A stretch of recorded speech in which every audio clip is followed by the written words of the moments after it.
Salut à tous, très heureux de vous retrouver pour cette nouvelle vidéo sur les Playoffs 2019. Je vous propose une petite preview, un petit scouting report de la série entre les Denver Nuggets et les San Antonio Spurs, le deuxième à l'ouest contre le septième, mais dans la conférence Est, vous le savez, le niveau est globalement très homogène parce que les écarts de victoire entre ces équipes, même entre la deuxième et la septième place, le nombre de victoires en différence n'est pas très élevé, donc ça promet une série qui est passionnante, et on aura déjà vu un match, excusez-moi de ne pas avoir le temps de tout faire avant que ça commence, mais on aura déjà vu un match 1 qui peut être riche d'enseignements pour appréhender et apprécier à sa juste valeur cette série. Donc, le postulat est le suivant, les Spurs, 6e meilleure attaque de la NBA, 20e défense contre les Nuggets, 7e attaque, 10e défense, donc c'est un choc des attaques prioritairement qui va avoir lieu dans cette série. Même si le premier match peut donner l'impression qu'il était placé sous le signe de la défense, on va y revenir plus tard. Mais voilà, à la base, c'est un choc d'attaque entre une équipe des Spurs qui est complètement à contre-courant des tendances actuelles de la NBA, puisque c'est l'équipe qui tente le moins de tirs à 3 points de toute la NBA, et c'est à contrario l'équipe qui tente le plus de tirs à mi-distance et qui utilise le plus le jeu de haut panier au poste bas. Bref, on a des Spurs coincés dans les années 90, complètement en anachronisme par rapport à la NBA 2019, mais ça marche. C'est la preuve qu'une voie alternative est possible, puisque du côté des Spurs, on est la 6e attaque avec des tendances complètement à contre-courant de la NBA. Pourquoi ça marche? Parce qu'on a une équipe de San Antonio qui est dans le top 5 en réussite depuis tous les endroits du terrain. C'est l'excellence de l'exécution, les Spurs, qu'on tire à 3 points, qu'on tire à mi-distance, qu'on tire dans la raquette ou carrément sous le cercle. On est dans le top 5 de la NBA en réussite au tir, un petit peu à la Warriors. Donc on a comme ça une efficacité offensive qui est extraordinaire grâce à une adresse qui est extraordinaire de partout. Et puis à côté de ça, on a accessoirement la meilleure adresse de la NBA au lancer franc, et on est l'équipe qui perd le moins de ballons par match. Donc on a vraiment une équipe en rigueur, on a vraiment une équipe en excellence dès lors qu'on est en train de parler d'attaque du côté des San Antonio Spurs. Et les choses qu'on fait bien, on n'en abuse pas. C'est-à-dire qu'on a la meilleure adresse à 3 points de la NBA, mais on est l'équipe qui tente le moins de tirs à 3 points. On a la meilleure adresse au lancer franc de la NBA, mais on est quelque part l'une des équipes qui tente le moins de lancer franc, 24e taux de tir au lancer franc tenté de la NBA. Donc on est en qualité et pas en quantité côté Spurs. Et puis on retrouve cette excellence dans les playtimes, dans la répartition de l'attaque des Spurs, puisqu'il n'y a rien qu'on ne sache pas bien faire, voire très bien faire, peut-être mis à part le pick and roll poseur de l'écran, où on est à 1,05 points par possession, ce qui est considéré comme inférieur à la moyenne. Mais pourquoi on a ce classement-là dans les séquences où on va aller servir la personne qui a posé l'écran, qui a ouvert? Pourquoi on a une réussite qui est aussi basse, ou en tout cas on a un rendement en points par possession qui est aussi bas? Parce que très souvent, le pick and roll rollman du côté des Spurs, c'est Aldridge qui pose un écran, qui ouvre et qui tire à mi-distance. Aldridge, il est à 45% à mi-distance. Donc, effectivement, vous avez ramené en points par possession un taux qui n'est pas très bon. Mais sinon, mis à part ça, on a vraiment une équipe couteau suisse qui a plein de lames dans sa poche, plein de lames différentes, et on sait tout relativement bien faire. Donc c'est pareil, on retrouve cette ultra polyvalence, cette excellence globale, qui du coup en fait une équipe qui est relativement dure à défendre. Et puis du côté des Spurs, une nouvelle fois on a un anachronisme, une nouvelle fois on va à contre-courant de la NBA de 2019, de la NBA moderne, parce que on n'aime pas courir. On n'aime pas courir côté Spurs. On est très bien dans du jeu placé mi-terrain, dans de la guerre de tranchées, puisque 90% de ce que les Spurs font en attaque, c'est de l'attaque placée, et on ne va chercher des points en transition qu'à hauteur de 10%. Les Spurs sont l'équipe qui proportionnellement font le moins de choses en contre-attaque, en transition au jeu rapide, de toute la NBA on va chercher à jouer lentement. On va chercher à jouer lentement. Et les rares contre-attaques qu'on place, c'est des vraies contre-attaques. Hein. C'est l'interception, le mec qui s'est retrouvé tout seul à l'autre bout du terrain à qui on a envoyé une passe. Mais sinon, les Spurs attaquent de jeu placé mi-terrain. En opposition, on a les Denver Nuggets. On a les Denver Nuggets, 7e attaque de la NBA. On le disait, on avait déjà parlé des Nuggets dans la vidéo sur les stats à suivre. Ils ont une petite particularité, ces Nuggets. C'est que très souvent, le classement en termes de qualité d'attaque est complètement lié au classement, au pourcentage, au tir réel. C'est-à-dire que traditionnellement, vous êtes la 5e attaque de la NBA, vous avez le 5e meilleur pourcentage au tir réel. Tout ça est lié. Eh bien, les Nuggets, ça n'est absolument pas lié. 7e meilleure attaque, mais seulement 14e pourcentage au tir réel de la NBA. Ils arrivent à performer en attaque parce qu'ils sont très très bons au rebond offensif. C'est la meilleure équipe de la NBA au rebond offensif. Résultat, ils envoient des parpaings, mais c'est récupéré en rebond offensif et derrière on se retrouve sous le cercle, on peut remonter et on a un panier facile. Et c'est comme ça finalement que sur la même possession, on a un pourcentage au tir qui n'est pas très très élevé, mais on a des points marqués sur la même possession, parce que vous savez qu'en statistique, dans le basket, quand il y a un tir manqué, un rebond offensif, ça n'est pas une nouvelle possession qui démarre, c'est la même possession.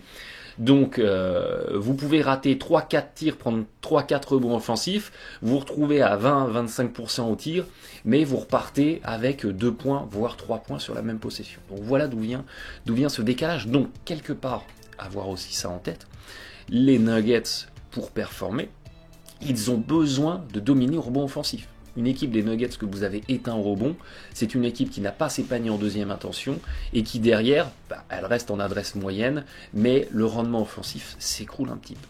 Donc, rebond, domination rebond, c'est une clé pour les Nuggets et évidemment que c'est aussi une clé pour les San Antonio Spurs. C'est d'autant plus intéressant que les Spurs sont la 6e meilleure équipe de la NBA au rebond défensif. Donc ils sont armés quelque part pour aller empêcher les Nuggets de prendre les rebonds offensifs dont ils ont cruellement besoin. Et on retrouve quelque part cette adresse moyenne, ce rendement offensif moyen sur les tirs des Nuggets dans la shooting chart, puisque cette équipe des Nuggets, 7e meilleure attaque de la NBA, eh bien ils ne sont dans le top 10 ils sont absents du top 10, si vous voulez, ils n'apparaissent pas dans le top 10 sur tous les endroits du terrain, sauf ici, sauf sur les tirs où c'est une zone un peu c'est une zone un peu bâtarde, c'est les tirs tentés ici à 3-4 mètres du cercle. Là ils sont dans le top 10, mais on parle de tirs à 44-45% et une fréquence assez basse, mais sinon de tous les autres endroits du terrain, les Nuggets ils ne sont pas dans le top 10. Donc on retrouve cette équipe qui globalement en termes de qualité d'adresse est dans le ventre mou de la NBA. Et à l'image des Spurs, on retrouve une équipe couteau suisse parce que, quelque part, mis à part une nouvelle fois du pick and roll rollman, il n'y a rien qu'on fasse vraiment mal en attaque. On est bon partout, pour schématiser, et surtout, on a des tendances qui sont très homogènes. C'est-à-dire que on va vraiment avoir une vraie variété dans le jeu d'attaque, notamment en existant pas mal sur des hand-offs, sur des cuts, donc sur des séquences qui exigent une structure collective, et ça, tout passe par la tour de contrôle Jokic, mais voilà, on n'est pas dans le jeu caricatural côté Nuggets, où on fait énormément de spot-up, énormément de pick and roll, et puis un peu d'isolation, et tout le reste on ne fait pas. Là c'est vraiment homogène, et on a aussi une équipe qui a besoin d'exister collectivement pour exister en attaque. On en avait déjà parlé. On a le 2e taux de passes décisives de toute la NBA. Et on retrouve quelque part dans l'existence de l'attaque des Nuggets ce jeu collectif, ce besoin de collectif pour aller trouver des bons tirs, pour aller trouver des bons décalages, pour aller trouver des cuts, pour aller trouver des sorties d'écran et aller comme ça marquer des points. Ce qu'on ne fait pas et que ce qu'on ne sait pas faire du côté des Nuggets, c'est du hero ball. C'est-à-dire que dès que les Nuggets, ils ont besoin d'aller en isolation, d'ailleurs c'est l'une des équipes de la NBA qui tente le moins de séquences en isolation, dès que les Nuggets ils ont besoin de faire du hero ball, d'aller en isolation, il n'y a plus personne. L'équipe s'écroule, ce qui même si on est en train de parler là de panier à faible pourcentage, donc on n'est pas en train de parler de séquences qui tirent l'attaque vers le haut, mais ça peut toujours être intéressant en playoff d'avoir des joueurs qui sont en capacité de jouer l'isolation pour les séquences où il faut un panier, où c'est tellement crispé, où la défense est tellement serrée que vous n'arrivez pas à mettre en place votre structure et vous avez besoin entre guillemets du super-héros qui va en isolation, en 1 contre 1, aller vous arracher le panier dont vous avez cruellement besoin. Ça peut faire par certaines séquences défaut aux Nuggets, mais globalement, Nuggets égale collectif, égale ballon qui circule, égale création de passes décisives pour aller marquer des panier. Et puis, un petit peu à l'image des Spurs, les Nuggets, eh bien, on n'aime pas forcément jouer vite. On se contente tout à fait du jeu placé mi-terrain, puisqu'on n'a que la 18e fréquence d'utilisation de la transition, donc du jeu rapide de la NBA. Donc il est loin le temps où du côté de Denver ou du côté des Nuggets, c'était tout fou, ça courait dans tous les sens, et on essayait d'exploiter le fait que la ville de Denver, elle est à 1500 mètres d'altitude, hein, c'est pas pour rien qu'on l'appelle The Mile High City, et que du coup, altitude dit rarification de l'oxygène, dit on essaye, nous, effectivement, d'augmenter le tempo du match, de faire courir nos joueurs dans tous les sens, pour que l'adversaire soit aussi obligé de courir, et comme il n'a pas l'habitude de jouer en altitude, il se fatigue plus vite. Et on crée comme ça un avantage géographique quelque part sur les adversaires directs. Et bien ça, c'était les Nuggets de Mutombo des débuts des années 90 et même Nuggets du début des années 2000, c'était un petit peu ça. Et bien on n'est plus tout à fait dans cette logique-là du côté des Nuggets. On se contente et on est en confort dans du jeu placé mi-terrain. Alors, j'ai fait, comme dans la preview précédente, Rockets Jazz, j'ai fait une petite pondération des différentes playtypes, donc des différentes répartitions de l'attaque des Nuggets, des tendances, de l'efficacité et du rendement défensif de l'équipe en face. Donc, du côté des Nuggets, on arrive à un indice d'attaque de 101 points. Donc, ça, c'est un calcul perso, donc ça ne correspond pas à des points par possession que vous pouvez retrouver pour d'autres sites, mais la méthode de calcul est la même pour toutes les équipes. Donc ça vous permet comme ça de comparer. En gros, pour faire simple, on a un indice d'attaque à 101. Et en face, on a des Spurs qui sont en indice défense à 103. Donc on retrouve complètement la tendance qui pouvait tout de suite sauter aux yeux quand on analysait cette confrontation de la 7e attaque des Nuggets contre la 20e défense des Spurs. Et ça ressort complètement dans les compilations de stats avancées. On voit très clairement que la défense des Spurs va avoir toutes les peines du monde à contrer l'attaque des Nuggets et on retrouve ce décalage. Donc ça, c'est très important de l'avoir en tête. Et à contrario, on retrouve des Spurs excellente attaque, hein, qui cumulent un indice d'attaque à 105, donc très très très élevé. Il y a du rendement. Et en face, en faisant matcher les deux, eh bien on retrouve des Nuggets qui affichent un indice défense à 99, donc un bon indice défense, et on voit là effectivement que les Nuggets, ils sont en capacité, je ne dis pas qu'ils vont le faire, mais si on se base d'un point de vue théorique, dans les oppositions, dans les confrontations de style, on a des Nuggets qui sont en capacité de tout à fait gêner l'attaque des San Antonio Spurs. Là où les avantages comparatifs entre qualité d'attaque, qualité de défense, là où les avantages comparatifs sont le plus flagrants, c'est vraiment sur la transition. Les Spurs, c'est une très mauvaise équipe de repli défensif, donc les Nuggets, on l'a vu, ils n'aiment pas forcément accélérer, mais ils ont tout intérêt à le faire dans cette série, parce que les Spurs, c'est la 30e défense de la transition, là où les Nuggets, ils sont 12e en efficacité. Donc il y a très clairement un avantage Nuggets dans l'utilisation du jeu rapide. Il faut que les Nuggets ils cherchent à accélérer le tempo.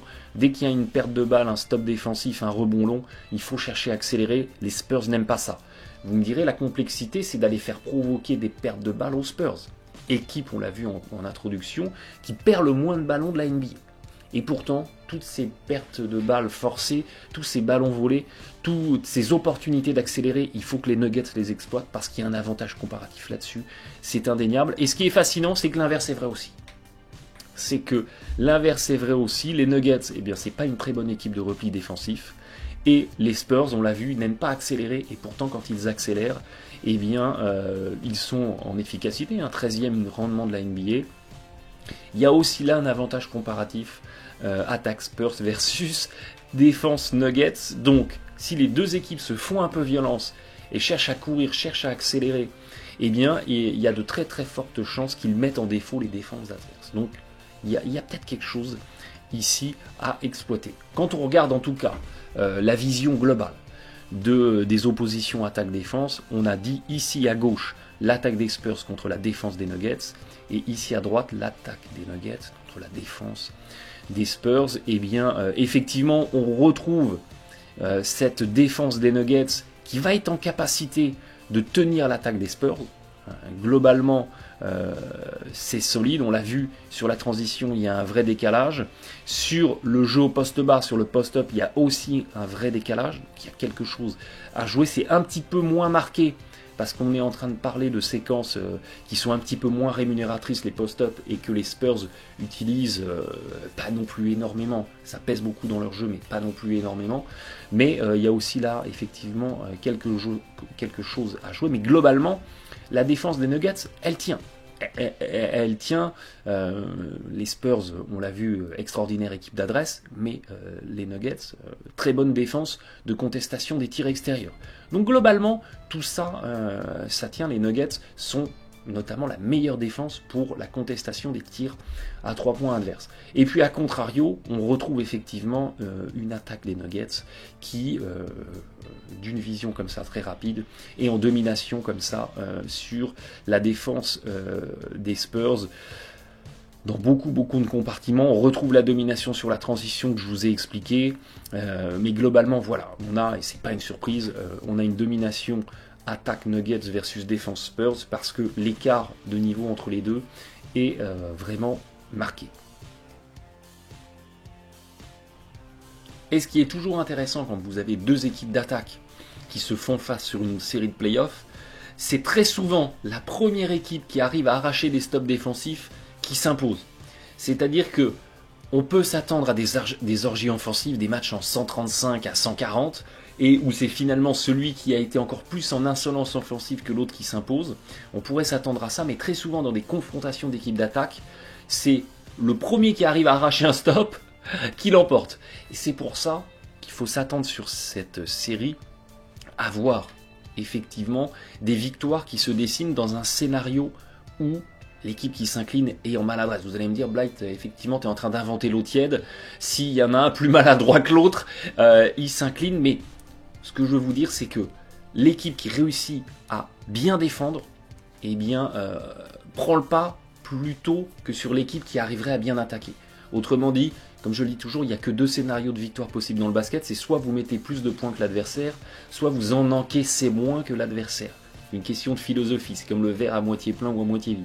Et bien là, dans cette série, il faut s'attendre à une équipe qui s'impose en ayant encaissé moins de points que l'adversaire. Donc on s'impose dans un scénario défensif parce que les attaques vont faire jeu égal, en gros, pour schématiser. Que nous a enseigné le match 1 ? Quels sont les enseignements du match 1 ? Parce qu'il a été très très très intéressant. Eh bien, les Spurs, ils ont fait leur match. Les Spurs ont fait du Spurs. On a retrouvé une attaque de San Antonio très bien répartie, avec une shooting chart où il y a des tirs d'une manière homogène de tous les endroits du terrain. Et les Spurs finissent à 55% au tir réel. Ils étaient à 57% en saison régulière. Donc les Spurs complètement dans la continuité de la saison régulière. Ils perdent 10 ballons. Rigueur saison régulière, rigueur playoff. Et ils vont décrocher 2 points en contre-attaque. Donc très clairement, on était dans un match joué sur un tempo lent. Sur un match où il n'y a pas eu de contre-attaque. Donc complètement dans la typologie de match, dans le tempo Spurs, et les Spurs ont fait du Spurs, et ça leur aura bien réussi. Donc les Spurs, ils ont fait leur match. On était complètement dans le scénario Spurs. Et puis, quand on regarde les stats avancées, notamment les stats clés, et je vous avais dit, les Nuggets, pour qu'ils s'imposent en playoff, il faut regarder cette stat de très très près, il faut qu'ils dominent au rebond offensif, et qu'ils aient un assist turnover ratio supérieur à 2, qu'ils puissent dérouler leur collectif. Bien les Nuggets, ils sont à 10% de ballons perdus, Ils ont fait leur match de rigueur en attaque. Ils ont un assist turnover ratio à 2,5.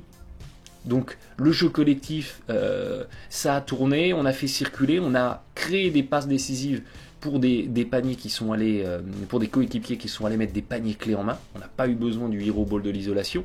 Et on a été à 30% en rebond offensif. On a marqué 17 points en deuxième intention, donc on a complètement dominé au rebond, ce qui est complètement le scénario Nuggets. Donc quelque part, les deux équipes ont complètement été dans leur plan de match. Et pourtant, on a des Nuggets qui terminent à 49% au tir réel, alors qu'ils étaient à 56% en saison. Et là, vous pouvez vous dire, eh bien ça y est, les Spurs, alors qu'on les attendait pas en défense, les Spurs, ils ont réussi une performance défensive.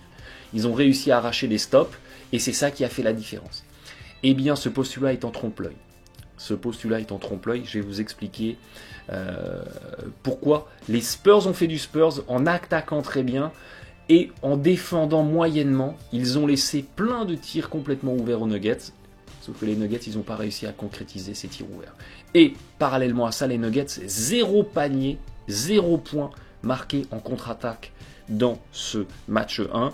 On l'a vu juste avant, les Nuggets, ils ont un avantage comparatif sur le jeu rapide en transition. Il faut qu'ils développent du jeu rapide. La guerre de tranchées, c'est favorable aux Spurs. Et dans ce match 1, on l'a très clairement vu. On est à 93 possessions, je crois. On est à un tempo extrêmement lent. Et ça, c'est très défavorable aux Nuggets. Donc, les Spurs, ils ont très bien joué le coup. Ils ont très bien déroulé leur plan de match. Ils ont très bien maximisé leur force. Ils ont laissé plein de tirs ouverts aux Nuggets. Et les Nuggets, eh bien, ils n'ont pas réussi à sanctionner sur ces tirs ouverts. On a eu une sphinctéris totale du côté des Nuggets, et ça c'est le syndrome classique des jeunes joueurs qui jouent leur premier match en playoff. C'est-à-dire qu'on a dormi 2 heures la veille parce qu'on était tout fou, on était tout excité. On a reçu 1 milliard de SMS de tous les collègues, les partenaires business, la famille, en nous souhaitant bon match, et on a paniqué, et on a stressé. Et résultat, sur les tirs wide open, donc sur les tirs complètement ouverts, où le défenseur est à plus de 2 mètres, on fait un 6 sur 23 dans ce match 1 du côté des Nuggets, alors qu'on fait un 9 sur 14 côté Spurs. Côté Spurs, ouais, on est tout seul, bah écoute, on est l'équipe la plus à droite de la NBA, donc vas-y, laisse-nous tout seul, ça nous va très bien. Et puis, sur les tirs considérés comme open, donc c'est quand le défenseur il est entre 1m50 et 2 mètres, donc il est considéré quand même comme suffisamment loin pour que vous puissiez déclencher tranquillement, avec des gros guillemets, eh bien on est à 9 sur 22 côté Nuggets et à 15 sur 28 côté Spurs. Les Spurs en excellence d'attaque, les Nuggets en fight complète, sur des tirs qui n'ont pas été bien défendus. C'est là où je veux en venir, et c'est là où je vous dis attention, il y a un trompe-l'œil. On peut penser que les Spurs ont super bien défendu, ont super bien contesté, et que les Nuggets ont été maladroits parce qu'ils ont bien été défendus. Non, les Nuggets, ils ont été maladroits parce qu'ils ont choqué. Ils ont choqué, ils ont eu plein de tirs ouverts, et ils ont raté ces tirs ouverts à la Celtics des playoffs précédents, où on avait plein de tirs ouverts face aux Cavs, et où on ne sanctionnait pas, où on ne mettait pas dedans. Et quand vous cumulez tous les tirs ouverts sur le match 1, eh bien vous avez un 15 sur 45 côté Nuggets, 33%, quand vous avez un 24 sur 42 côté Spurs, 57% de réussite. Et voilà, la messe est dite. Le match, il est joué là-dessus. Donc les Nuggets, ils ont beau avoir déroulé leur jeu d'attaque, ils ont beau avoir dominé au rebond, il y a un moment où, quand vous êtes à 33% sur les tirs pas défendus, c'est juste pas possible d'espérer vous en sortir. Et derrière, les Spurs ont super bien joué le coup.